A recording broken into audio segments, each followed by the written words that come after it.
అందరికీ నమస్కారం. మీరు అరగకుండా బాబు నేను మాట్లాడేది నాకు వినపట్ల ఏం మాట్లాడుతున్నాను తెలియట్లేదు నాకు.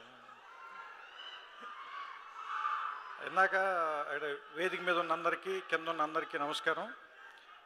ఇందాక సుకుమార్ గారు చెప్తూ డైరెక్టర్లు రెండు రకాలు, ఒకళ్ళు ఎడిట్ రూమ్లో డైరెక్ట్ చేసేవాళ్ళు, ఒకళ్ళు సెట్లో డైరెక్ట్ చేసేవాళ్ళు అన్నారు. ఆయనకి తెలియని మూడో రకం డైరెక్టర్లు కూడా ఉన్నారు. వాళ్ళు సినిమా అంతా అయిపోయి రిలీజ్ అయిన తర్వాత ఇది ఇలాగంటే ఇంకోళ్ళు చేస్తే బాగుంటుంది అనుకుంటారు, అది నేను. సో అందుకని మూడో రకం డైరెక్టర్లు కూడా ఉన్నారు. ఈ సినిమా గురించి మీకు ఎంత తెలుసు నాకు అంతే తెలుసు. ఆ పోస్టర్ చూశాను. కాకపోతే ఏంటంటే మీకంటే ప్రతిదాన్ని కొద్ది గంటల ముందు నాకు నితిన్ ఇప్పుడే నెట్లో రిలీజ్ అవ్వబోతుంది మీరు చూడండి అని నాకు టీజర్ గురించి పాటల గురించి పంపించేవాడు. నేను బేసిక్గా నేను మణిశర్మ గారి ఫ్యాన్ని. ఆయనతో కలిసి నేను ఒక 3 సినిమాలు పనిచేశాను. అది ఇందాక ఆయన చెప్పినట్టు మణిశర్మ గారి గురించి మనం కొత్తగా చెప్పేంత స్థాయి కానీ అంత అనుభవం కానీ మనకి లేదు. నాకు తెలిసి మళ్ళీ కొత్తగా ఆయన తలంటుకుని కొత్త బట్టలు వేసుకుని మళ్ళీ మొదలెట్టినట్టు కనబడుతుంది పరిస్థితి. సో ట్రైలర్ చూసిన తర్వాత అయితే నితిన్ అండ్ హను గారు, I'm telling you this is going to be very big and all the best Megha and all the team. And very important thing ఏంటంటే నాకు ఈ సినిమా ప్రొడ్యూసర్ల గురించి ఖచ్చితంగా ఒక మాట చెప్పాలి. నాకు నిజంగా వీళ్ళతో పెద్ద ఎక్కువ పరిచయం లేదు, కానీ నాకు చాలా ఇష్టమైన ప్రొడ్యూసర్లు. అది నేను వాళ్ళకి ఎప్పుడూ చెప్పలేదు. సో ఈ అవకాశం వచ్చింది కాబట్టి చెప్తున్నాను. ఎందుకంటే సినిమా నిజంగా ప్రేమించి తీసేవాళ్ళు చాలా తక్కువ మంది ఉంటారు.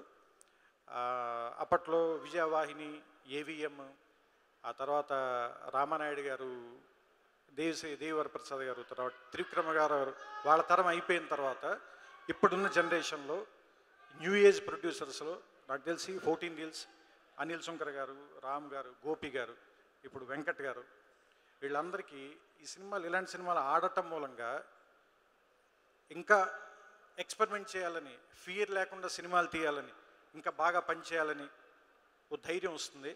అలాంటి ధైర్యం వాళ్ళకి రావాలని, ఈ సినిమా ధైర్యం మరింత పెంచాలని మనస్ఫూర్తిగా కోరుకుంటున్నాను. ఎందుకంటే కింద పడ్డ ప్రతిసారి అంతకంటే బలంగా పైకి లేచే ధైర్యం ఉన్న వ్యక్తులు మీరు. అంచేత ఈ సినిమా మీకు పెద్ద విజయాన్ని అందిస్తుంది అండ్ మీ సంస్థ తాలూకు గౌరవాన్ని మరింత పెంచుతుంది. ఒక డైరెక్టర్ తోటి వరుసన 2 సినిమాలు చేశారంటేనే వాళ్ళకు ఉన్న అనుబంధం ఎంత బాగుందో మనకు అర్థమవుతుంది. So I congratulate Hanu. So I wish them all the best. And ఈ ఫంక్షన్ నాకు ఎందుకు నచ్చిందంటే నేను బేసిక్గా బయటికి వెళ్ళడం నాకు తెలియదు, ఎవరిని ఎక్కువ కలవను. సో నితిన్కి థ్యాంక్స్ చెప్పాలి. ఎందుకంటే నితిన్ రమ్మన్నాడు. ఈరోజు నేను సుకుమార్ గారితో కాసేపు మాట్లాడాను. కృష్ణ చైతన్యతో నాకు కొన్ని ప్రాబ్లమ్స్ ఉన్నాయి, తర్వాత మాట్లాడతాను. సో మధు గురించి ఖచ్చితంగా నేను ఎవరి గురించి చెప్పకపోయినా ఇవాళ నేను మధు గురించి చెప్పాలి. అతను అమెరికాలో ఇతను చేసిన సేవా కార్యక్రమాలు కానీ, ఇతను మదర్ తెరీసా ట్రస్ట్కి వీళ్ళు అందించినటువంటి రోజు రాత్రిపూట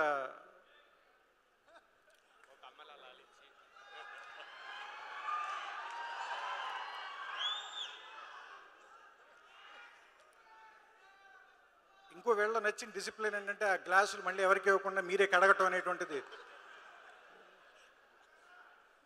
ఈ డిసిప్లిన్ నేను ఎందుకంటే ఎప్పుడు నేను యాక్చువల్గా ఇప్పుడు చేస్తున్న సినిమాలో నేను మధుకు క్యారెక్టర్ అడిగాను. నితిన్ దీని మీద నాకు కంప్లైంట్ ఉంది, హను గారు మీరు కూడా. నేను అర్జున్ గారిని ఒకసారి ఒక క్యారెక్టర్ చేయమని అడిగాను, ఆయన చేయను అన్నాడు. ఇప్పటికే మామూలు మెసేజ్లు మాత్రం పెడుతుంటాడు, hello boss how are you అని. ఇప్పుడు ఇతన్ని కూడా ఈ సినిమాలో కళ్యాణ్ గారి సినిమాలో క్యారెక్టర్ చేయమని అడిగాను. అతను ఇంటర్నేషనల్ కాల్ నుంచి చెప్పి మెసేజ్ పంపించాను, నేను అమెరికాలో ఉన్నాను నేను. సో అందుకని చేయలేకపోతున్నాను. సో కానీ అక్కడుండి నా సినిమా చేయకపోయినా కానీ అక్కడుండి ఎంతో సేవ చేశాడు తన మిత్రుడైన నితిన్కి, తర్వాత 14 రీల్స్ వాళ్ళకి కూడా. లేదు నిజంగానే, అంటే అంత తక్కువ మంది క్రూ ఉన్నప్పుడు ప్రతి వాళ్ళు కూడా కొంతమంది రిఫ్లెక్టర్లు మోయాల్సి వస్తుంది, కొంతమంది కెమెరాలు మోయాల్సి వస్తుంది, కొంతమంది లెన్సులు మోయాల్సి వస్తుంది, కొంతమంది రాత్రిపూట. సో ఆ రకంగా అతని మధు చేసిన సేవ మాత్రం చిరస్మరణీయమని, అది యూనిట్ వాళ్ళు ఎప్పటికీ మర్చిపోరని చెప్పి నేను మనస్ఫూర్తిగా కోరుకుంటున్నాను. ఈ సినిమా పేరే అబద్ధం, కానీ ఈ సినిమాకి వచ్చిన వాళ్ళందరూ చాలా నిజాయితీతో, నితిన్ అంటే, హను అంటే, లేదంటే 14 రీల్స్ వాళ్ళంటే ఉన్న ప్రేమతో వచ్చారు. సో ఇందాక యువరాజ్ చెప్పింది నాకు అర్థం కాల, బాగా యావరేజ్ అన్నాడు ఏంటి అనుకున్నాను. ఆ తర్వాత ట్రైలర్ చూస్తే బాగా యావరేజ్ అంటే మేఘా అంత అందంగా ఉంటుందని అనమాట. ఇప్పుడు అర్థమైంది నాకు. So Yuvraj, you made your point. And చాలా చాలా చాలా చాలా చాలా బాగా చేశారు మీరు. ఇంకా వెతుక్కునే లోపే నేను ముగించడానికి వచ్చిన మొట్టమొదటి అవకాశాన్ని వాడుకోమని పెద్దవాళ్ళు ఎవరో చెప్పారు. సో ముగించడానికి వచ్చిన మొట్టమొదటి అవకాశాన్ని వాడుకుంటూ ఇంకెంతకంటే ఎక్కువ విసిగించకుండా అందరికీ నమస్కారం. All the best.